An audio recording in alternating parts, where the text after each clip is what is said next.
How to add and set up collapsible text in Wix. Hello guys and welcome to this new tutorial. Today I'm going to show you how simple it is to add a collapsible text and set it up. All you need to do is to follow up the tutorial from the beginning to the end and you will be good to go. The first thing that you need to do is to head over wix.com. Then you're going to here sign in for your account. As you can see here, we have the site's dashboard. If you don't have a website, I highly recommend for you to create a new website within this platform. It will not take more than 4 or 3 minutes from you. So we are going to select here the text or the website here. Now we are going to attend our site dashboard. And here we are going to see the menu. It doesn't matter here the menu, we are only going to click on edit site. So now we have the website fully loaded. I have preloaded the website because it will take a little bit of time. So right here, we're going to choose a section to add our collapsible text to.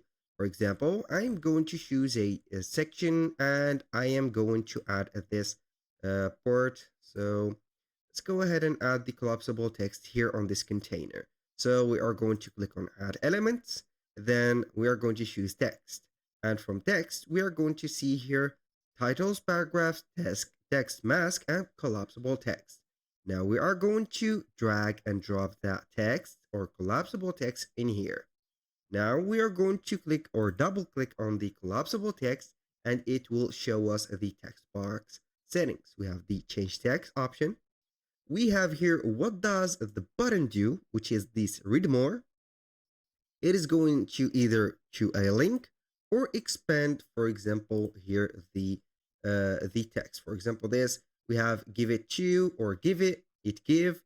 You're going when you click on read more, it will be expanding the text area. If you are going to click on link, you're going to link it to another page. Either it is internal or external. You can go ahead and modify the link button text, which is this one, from read more to here more or whatever you want. That was all for today's video. Thank you guys for watching. I hope that you have enjoyed the content and hope to see you soon on the next one.